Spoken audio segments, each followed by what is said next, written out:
Hello, everybody. This is Wolfang. It's Friday, October the 6th. So, like I said, I'm going to throw in some Halloween stuff. And this is about if you have a haunted house. So, let's get to it.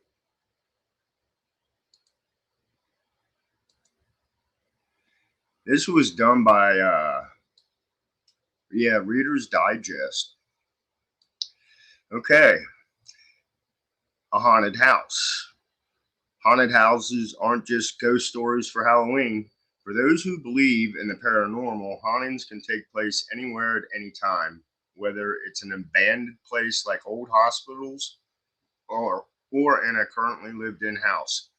Hauntings can take the shape of ghostly figures, unexplained occurrences, or even feeling being watched. If you've ever wondered, is my house haunted? We're diving in with expert advice from a ghost hunter and psychic medium based on their experience with the beyond. If you're concerned your house is haunted, these are the signs to watch out for. Now it says seven, but there's actually 10, so bear with me on this. It's pretty interesting stuff. I kind of went through it. The three types of hauntings. According to professional ghost hunter and paranormal TV star Greg Newkirk, there are three kinds of hauntings: intelligent, residual, and intentional. He describes a classic haunting as an intelligent haunting, where it has a personality and interacts with people. This kind of haunting could include, for example, a poltergeist. Now, from my understanding, a poltergeist is like a trickster. They like to play games, and it's usually, I think, a young person. I'm not sure. He describes the second kind of haunting, residual, as a trace left behind from another life that replays over and over but isn't intelligent. This could be somebody who died tragically and repeats their final moments forever but doesn't interact with people. Newkirk explains that a residual haunting doesn't ever really acknowledge that people live in the house. It just is.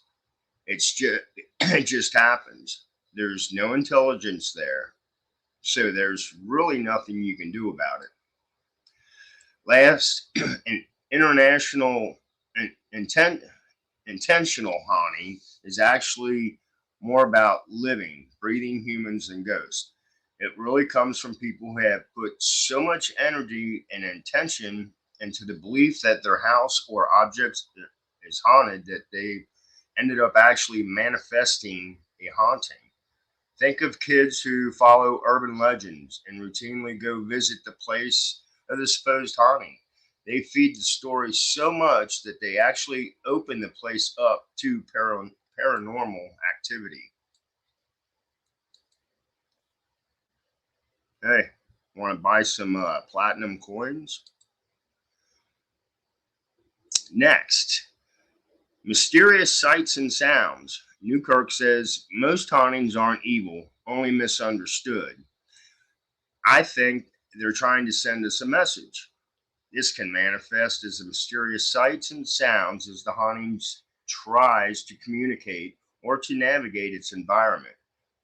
When it comes to answering the question, is my house haunted? He says, I think a lot of the classic signs are mysterious noises that seem to come from places they cannot locate. A lot of bumping and scratching on walls, seeing full bodied apparitions, and things moving from place to place when you've not touched them. However, what you call a haunting may not be the real deal. New, Newkirk has been called to houses where the causes of the phenomena has actually been carbon monoxide poisoning, which caused people to hallucinate. Mold, too, can cause the same reaction. For houses with a legitimate ghost, there are more telling signs that the house is haunted. Like maybe your dog barks at something you can't see. Or if you have a cat, it stares up into the like the ceiling or just wherever they're staring. Ectoplasm. Fact. Ectoplasm is a substance that still mystifies even the most seasoned paranormal experts. It's not just the realm of Halloween monsters and Ghostbusters. Historically, it has been reported to show up during seances through a spiritual medium. Newkirk himself has experienced the phenomena in real haunted houses. There was one house I investigated several years ago where the family claimed that things were being moved on their own. He says, and while I was there, I actually had a strange, vicious, vicious, not vicious. Anyways, a fluid show up. It dripped down my arm out of nowhere, and the family claimed that this would happen all the time. It was very strange, kind of white, off white, almost like raw egg kind of fluid. Ectoplasm is not often seen or experienced at your run of the mill haunted house, but paranormal experts see it as a sign of certainty that there is paranormal presence. Next one, feeling watched. Though feeling watched isn't a quantifiable factor, people who live in a genuine haunted houses do report it a lot. Many believe in a kind of sixth sense. Basically, you might be in a house with a really bad vibe. Cold chills move throughout the room, Newkirk details. And even just the feeling of being watched, sometimes whispers or being awoken in the middle of the night because of the feeling that somebody's standing there. Whether there is a normal explanation for the sensation or a paranormal one, hard to know for sure, but it's definitely a contributing factor for nearly any house that is afflicted by spirits.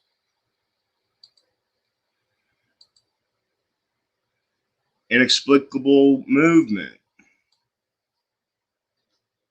Objects that don't move on their own. That's why when you see things fly around your house without visible cause, you can pretty sure that there's something or someone other than you in your house. I've seen books thrown through the air by an invisible force, Newkirk recalls. Soaring objects are another staple of horror flicks about exorcism, but inexplicable movement can be even more sinister than that. Another well known and televised expert in the field, psychic medium Patty Negri, has had some more intense experiences than flying books. I've had people literally burst into flames in front of me, she says. The house where they caught on fire had been a famous movie star's house. Mary, what the fuck did I do? God damn it. Mary Astor. In the early days of Hollywood, then all sorts of people lived there. The Rolling Stones, the Mamas and the Papas. The last person there was Marilyn Manson, and the house was too scary for him, so he moved out. If anything small or big like this happens in your home, you can be sure that your house is haunted. Next, personality change. When we think about possession, our minds immediately go to demons, demons, demons.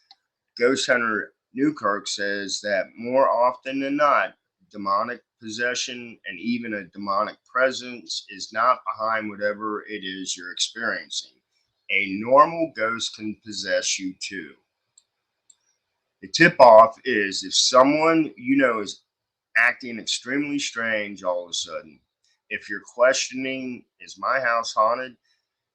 And a housemate has a radical change in personality, that's a red flag. We see cases of possession or influences by spirits all the time, Newkirk says. If you start to notice someone has taken on a pretty distinct personality change, that could be a sign. Don't don't miss these stories from the most haunted places in the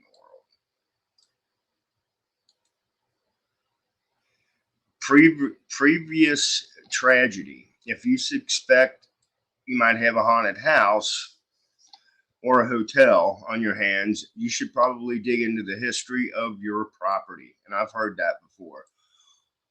Once I was in somebody's condominium, Najir says, and this woman just could not breathe in her bedroom. She didn't have breathing issues, but in her bedroom, she just couldn't breathe. I found out that her room had caught on fire and the previous woman had died. If you're experiencing things you can't explain, doing research might help clear it up for you. The hope is that once you know what happened, you can then ease the haunting. However, some places just can't be cleared of their histories. One house had everything going for it, Najir recalls. From an Indian burial ground to being a drug house for years. When I first went there, 7 people had already died in every room. Wow. I was seeing dead bodies everywhere. I would clear it and then it would ooze back up. Alrighty then. Next one. Hang on, I got one more. Physical and emotional distortion. Much like what the hell is that? Horcrux in the Harry Potter series. A haunting can have a terrible effect on your mood and even your physical state. It can leave you feeling angry or weak. Yes, it can. Newkirk reports having this kind of experience while investigating a famously haunted Hinsdale house in New York. That's a place where it's very extreme haunting. There's something about that place when you walk into it, it gets very, very confusing. Some of the things we started to see in this place and hear in this place, including drumming and strange lights, were very disorienting. I noticed that my mood would change when we were in this building, and I would have to keep leaving it regularly. All right, this is the last one. Mm-mm-mm. Both Newkirk and Najira agree that the best way to deal with a haunting is to make a firm statement. Talk to the presence in your home and let it know what your intentions are. Generally, most people will come to find out that their house is haunted, can leave peacefully with whatever spirits are there, says Newkirk. If it's something that really generally bothers you, say something as simple as, "You need to leave." Najira adds that to back up your statement, make it in the name of whatever it is you believe in most strongly. For some people, it's Christianity. For others, it's their own power inside themselves. Putting that extra energy into your statement makes it more effective.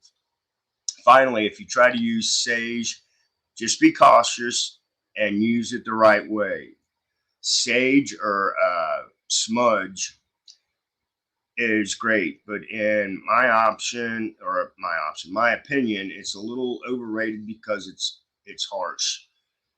It's so cleansing, it all almost creates a vacuum. And it's like dusting your whole house and then leaving your doors and windows open in a sandstorm. If you're going to do sage and clear your house, then come in with something holy or something magical so you can fill it back up with your intent. So next time you're wondering, is my house haunted? Keep in mind these telltale signs. All right, that didn't read the last couple. Um, like I said, it originally said that it was 7, but it's actually 10. So, but anyway, I thought that was kind of cool. I know it was a little long.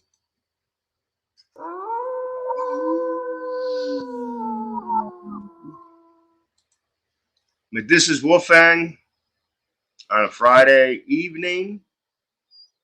I hope you watch it all the way through, and leave a comment if you believe in hauntings or ghosts or anything like that. And I'm gonna find other Halloween stuff to talk about since it is October. Blessed be, stay safe, and I'll chat with everybody later. Bye.